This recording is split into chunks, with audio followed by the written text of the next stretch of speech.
Good evening, everyone. My name is Margaret Proff, and I'm the Executive Director of the Simcoe County Greenbelt Coalition. Tonight is about supporting the fierce land and water protectors of the Waverly Uplands. But before, I'd also like to pay homage to others across the county who have been impacted by aggregate, who have struggled against policies and government to keep their community healthy. So a huge shout out to the community advocates in Ramera, New Tecumseh, Agilatosa Rontio, Springwater, and Blue Mountains, all who have been sounding the alarm on the impacts of aggregate on our water, landscapes, and air. Our collective community is better because of your efforts, win or lose. And we all know that sometimes there's a little bit more losing than winning involved, but I thank you nonetheless. I'd also like to extend the same appreciation to the Reform Mining Gravel Coalition and their supporters across the province. And I'm honored to be able to speak here tonight. Our coalition formed around a vision. In 2017, when the first 15 groups came together, many of us were in local battles involving sprawl, aggregate, or rampant loss of nature, or frankly, a little bit of all three. It seemed like we were always behind the eight ball and in reactive mode. At the time, the province was floating the idea of expanding the Greenbelt, which almost entirely misses Simcoe County, even though we have equivalent ecological heritage, water resources, and quality farmlands to lands already in the Greenbelt. Our thought at the time was, what if we could proactively protect the land that filters our water, air, and grows our food? What if we could ensure a protected legacy for future generations? And what if we could limit the activities that are harmful and thereby focus our energy in building affordable, sustainable, and healthy community in places that already exist?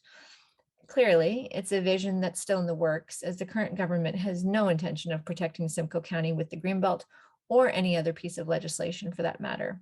It has become what lawyer David Donnelly once referred to as the Wild West, with rampant sprawl, aggregate extraction, and highway plans.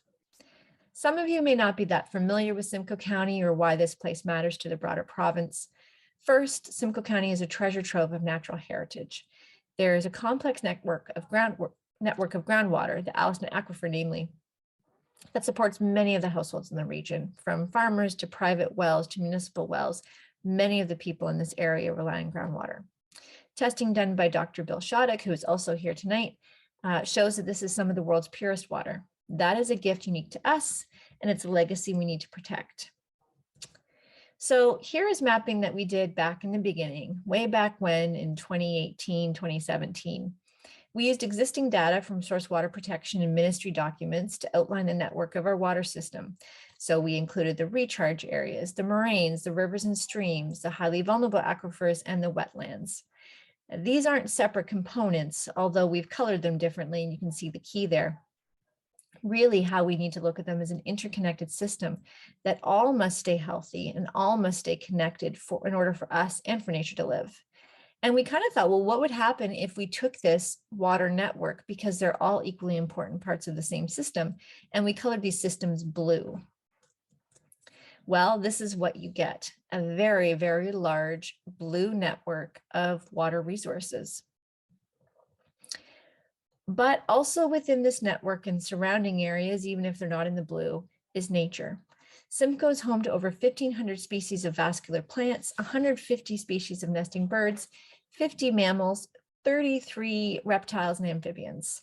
It offers specialized vegetation communities adapted to unique habitats such as coastal plains, prairies, savannas, olivars, bogs, and fens, the Great Lakes shoreline, and the Niagara Escarpment. So basically, we are a biodiversity hotspot.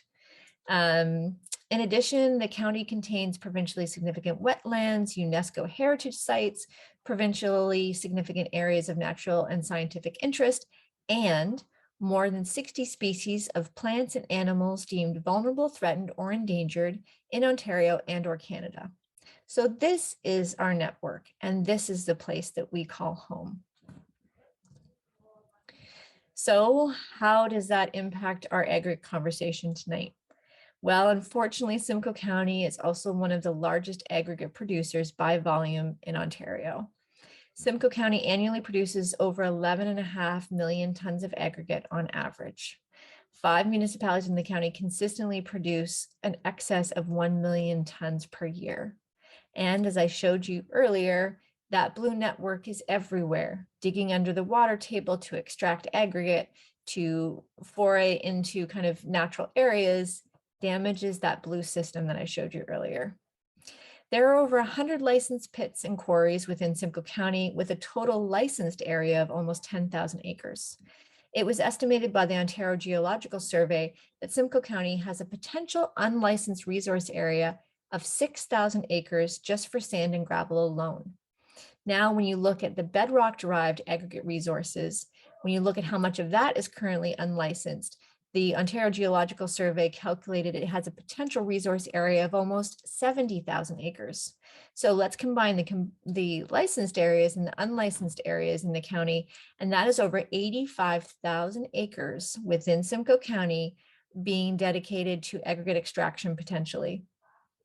And although Simcoe County is large, we must keep in mind that 85,000 acres is roughly half of the surface area of Lake Simcoe.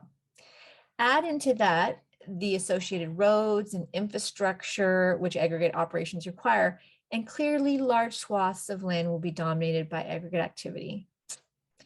Governments focused on deregulation of the aggregate industry, of increasing demand for more aggregate through highway building and sprawl, will only add to the pressure this region is already under. We have a unique opportunity to change course. We can pressure our leaders to support what's here tonight, to support a moratorium on new aggregate activity. And we can also combine the efforts of our coalition to expand the Greenbelt to protect the special places we have left. Both actions will have significant impact, positive impacts on our future, both regionally and beyond. So please stand with us and help us create the world we will all be proud to leave to future generations. My sincere hope and support for the Waverly Uplands Group, for the Reform Mining Gravel Coalition, and all the supporters here. May we all build a world together that includes responsible aggregate mining and protected places. Thank you.